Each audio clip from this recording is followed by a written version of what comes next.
हम्म, इसमें बता रहे थे कि हम प्रतिच्छेदी रेखा है ना, क्या बताएं कि यदि दो रेखाएं एक दूसरे को एक ही बिंदु पर प्रतिच्छेद करती है तो दोनों रेखाएं प्रतिच्छेदी रेखा कहलाती है। यहाँ पर देखो ए बी एक रेखा है और दूसरा रेखा क्या है सी डी। तो ये दोनों रेखाएं कहाँ पर प्रतिच्छेद कर रहे हैं ओ पर। तो यहाँ लिखे भी है देखो कि ए बी और सी डी दोनों एक दूसरे को कहाँ प्रतिच्छेद करता है बिंदु ओ पर प्रतिच्छेद करता है। अतः ये रेखाएं क्या कहलाएंगी प्रतिच्छेदी रेखाएं। कौन कौन रेखा ए बी एवं सी डी दोनों प्रतिच्छेदी क्यों कहलाया क्योंकि दोनों एक दूसरे को कहाँ पर प्रतिच्छेद किया बिंदु ओ पर। अगर मान के चलो कि दो रेखा ऐसे होगा ए बी और फिर दूसरा होगा यहाँ सी डी, क्या ये दोनों एक दूसरे को प्रतिच्छेद कर रहा है किसी बिंदु पर काट रहा है नहीं ना, इसलिए ये दोनों प्रतिच्छेदी रेखा नहीं कहलाएगा, ये दोनों नहीं कहलाएगा यार। लेकिन ये रेखाएं क्या कहलाएगी प्रतिच्छेदी रेखा। दूसरा क्वेश्चन है तिर्यकछेदी रेखा। इसमें लिखवा है कि यदि दो या दो से अधिक रेखाओं को, मतलब ये दो रेखा जो लिखे हो ना, यहाँ पे एक और रेखा भी तुम दे सकते हो, इसलिए यहाँ पे लिखते हैं दो या दो से अधिक। जब दो या दो से अधिक रेखा को कोई तीसरी रेखा कौन हो गया ये रेखा देख रहे हो, यहाँ दो रेखा कौन कौन है एल एवं एम हो गया दो रेखा, और इन दोनों रेखा को तीसरी रेखा कौन प्रतिच्छेद करता है तीसरी रेखा पी। तो यहाँ लिखे हैं कि यदि दो या दो से अधिक रेखाओं को कोई तीसरी रेखा अलग अलग बिंदु मतलब जैसे टी देखो, टी यहाँ पर एक बिंदु पी पर प्रतिच्छेद कर रहा है दूसरा क्यू पर कर रहा है ना। तो यहाँ पे क्या लिखेंगे यदि दो रेखाओं को कोई तीसरी रेखा अलग अलग बिंदुओं पर प्रतिच्छेद करती है तो वो रेखाएं क्या कहलाती है। जो तीसरी रेखा है ये टी जो देख रहे हो यही रेखा क्या कहलाएगा तिर्यकछेदी रेखा। तो तिर्यकछेदी रेखा कैसी रेखा है जब दो रेखाओं को कोई तीसरी रेखा अलग अलग बिंदु पर प्रतिच्छेद करेगा तो क्या कहलाएगा तिर्यकछेदी रेखा। यहाँ पे आंसर में तुम लोग को दिए हैं दो या दो से अधिक, मतलब मान के चलो कि हम एक और रेखा यहाँ नहीं कहीं भी दे सकते हैं, मान लो नीचे दे दिए तीसरा रेखा में एल एम और यहाँ क्या होगा एन, तो यहाँ पी क्यू और तीसरा क्या हो जाएगा आर होगा ना। तो यहाँ पे क्या लिखेंगे कि यदि दो या दो से अधिक मैंने दो रेखा भी ले सकते हैं या दो से ज्यादा भी ले सकते हैं, तो जब दो या दो से अधिक रेखा को कोई तीसरी रेखा अलग अलग बिंदु पर प्रतिच्छेद करेगा तो ये जो तीसरी रेखा है यही रेखा क्या कहलाएगा तिर्यकछेदी रेखा। अगला क्वेश्चन देखो क्या है तिर्यकछेदी जो रेखा ये रेखा है ना, ये रेखा जब दो या दो से ज्यादा रेखा को प्रतिच्छेद करती है तो उस रेखा से कोण बनता है। यहाँ पर बहुत सारा कोण बनेगा है ना, तो वो बहुत सारा जो कोण बनेगा उस कोण का नाम होता है। पहला नाम क्या है अंतः एकांतर कोण, दूसरा बाह्य एकांतर कोण, तीसरा संगत कोण, चौथा अंतःअभिमुख कोण और पांचवा शीर्षाभिमुख कोण। ठीक है, ये सारा कोण बनता है। अब ये सारा कोण देख लो तुम लोग कहाँ कैसे बन रहा है समझा दो।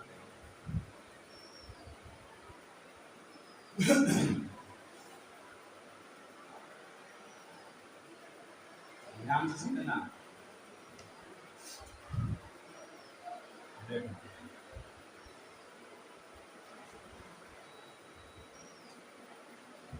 ये दो रेखा है और ये दो रेखा जो है ना एल और एम कैसी रेखा है। पहले हम लोग समांतर रेखा के बारे में समझ लो, ठीक है, समांतर रेखा समझ लोगे तो फिर समझना आसान होगा।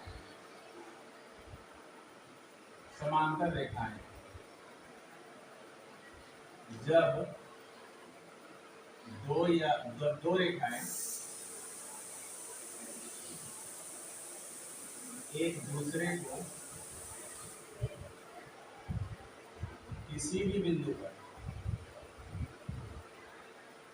प्रतिच्छेद नहीं करती तो दोनों रेखाएं कैसी रेखाएं कहलाएगी दोनों रेखाएं समांतर रेखाएं कहलाती है।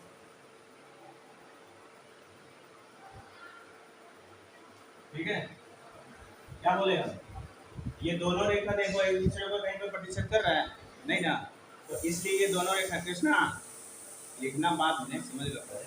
तो दोनों रेखाएं एक दूसरे को क्या कर रहा है कि कहीं पर प्रतिच्छेद नहीं कर रहा है, इसलिए दोनों रेखाएं कैसा रेखा कहलाएगा समांतर। और इन दोनों रेखाओं को कोई तीसरी रेखा अगर प्रतिच्छेद करेगी तो ये रेखा का नाम क्या बताया आपने तिर्यक रेखा यानी तिर्यकछेदी रेखा बोलेंगे। तो ये तिर्यक क्षेत्रीय रेखा कहाँ प्रतिच्छेद करेगा? पी और क्यू पर। तो देखो यहाँ चार को कौन बना, इस जगह पे चार को बना, इस चारों का नाम रख दो, 1 2 3 4, इसका नाम रख दो 5 6 7 और 8। अब इसमें अभी अभी बताया कि कौन सा जो बन रहा है उस कौन का संबंध होता है, तो क्या संबंध है वही तुम लोग को समझना है। सबसे पहला देखो क्या लिखा है, तुम लोग को लिखवा है अभी अंतः एकांतर कोण क्या होते हैं, बराबर होते हैं। कब? जब दो समांतर रेखा को कोई तिर्यक रेखा प्रतिच्छेद करती है तो अंतः एकांतर कोण क्या होते हैं, बराबर होते हैं। बराबर होते हैं, कैसे बराबर होते हैं देखो, कौन कौन अंतः एकांतर कोण है। अंतः मींस क्या होता है, अंतः मतलब अंदर, नहीं, और एकांतर मतलब क्या, कोना कोनी, मतलब इस जगह से इस जगह और इस जगह से इस जगह। तो 3 के सामने कौन है, 5। देखो 3 और 5 अंदर में है, और दोनों का दोनों देख लो, एकांतर मतलब कोना कोनी में है कि नहीं है। और दूसरा ले लो 2 और 8, ये अंतः एकांतर कोण। दूसरा देखते हैं बाह्य एकांतर कोण। बाह्य एकांतर कोण क्या होते हैं, बराबर होते हैं। बाह्य एकांतर कोण बराबर होता है। बाह्य एकांतर में कौन कौन होगा, बाहर होना चाहिए, कोना में होना चाहिए। बाहर कौन है, 1 के सामने कौन है, तो 1 बराबर क्या लिखेंगे, और यहाँ 4 बराबर 6। आ रहा समझ में, ये बाह्य एकांतर कोण हो गया। अब तीसरा पॉइंट देखो, संगत कोण। संगत कोण बराबर होते हैं। संगत कोण का क्या मतलब है, एक जैसा होना चाहिए। तो 1 पे जैसा कौन है देखो, तो यहाँ 1 बराबर क्या लिखेंगे, 5, और 2 बराबर 6, 3 बराबर 7 और 4 बराबर कितना, चौथा नंबर।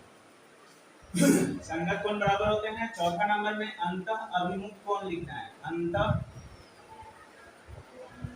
अभिमुख कोणों का योग कितना होता है, 180 डिग्री। 180 को हम लोग क्या बोलते हैं, याद है, समपूरक। समपूरक कोण, दो कोण को जोड़ेंगे, अगर 90 आता है तो वो पूरक कोण कहलाएगा। तुम बंद करो यार, कलम रखो तुम, हम बोले तुमको समझा रहे थे। तो अंतःअभिमुख कोणों का योग 180 डिग्री होता है। संपूरक मतलब दो कोण को जोड़ेंगे, अगर 180 होगा तो वो संपूरक कहलाएगा।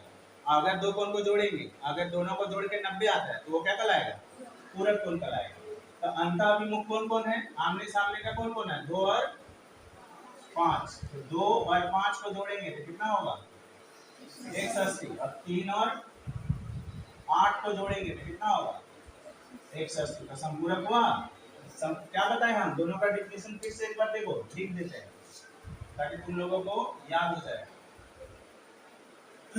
और तुम लोगों को जैसे समझ में नहीं आए तो तुम लोग अगर मोबाइल है तुम लोग के पास, यूट्यूब चलाते हो तो आराम से इस चीज को दोबारा देख सकते हो, इसलिए तुम लोग ये रिकॉर्ड कर दिया, ठीक ना, आराम से देख लो। अब यहाँ देखो, तुम लोग की सुविधा के लिए कर रहे हैं, नहीं डाल पाते हैं 7 8 का ना, इसलिए हम तुम लोगों को बना दिए, इंटर का तो डाल देते हैं आराम से। देखो पूरक कोण क्या है, यदि दो कोणों का योग कितना होगा, 90, तो दोनों कोण क्या कहलाते हैं, पूरक कोण कहलाते हैं। ठीक है, एग्जाम्पल जैसे हम लिए 60 और 30, देखो 60 30 जोड़ोगे कितना होगा, 90। यहाँ पूरक कोण का सूत्र हो गया, पूरक कोण का सूत्र क्या हो गया, 90 डिग्री माइनस दिया गया कोण। ये मेन सूत्र है, अगर पूरक कोण निकालना हो तो 90 में घटा दोगे, आंसर आ जाएगा। और दूसरा क्या बता रहे थे अभी हम, समपूरक कोण। तो लिखेंगे यदि दो कोणों का योग कितना डिग्री है, 180 डिग्री, तो दोनों कोण एक दूसरे के कैसे कहलाएंगे, संपूरक कोण कहलाएंगे।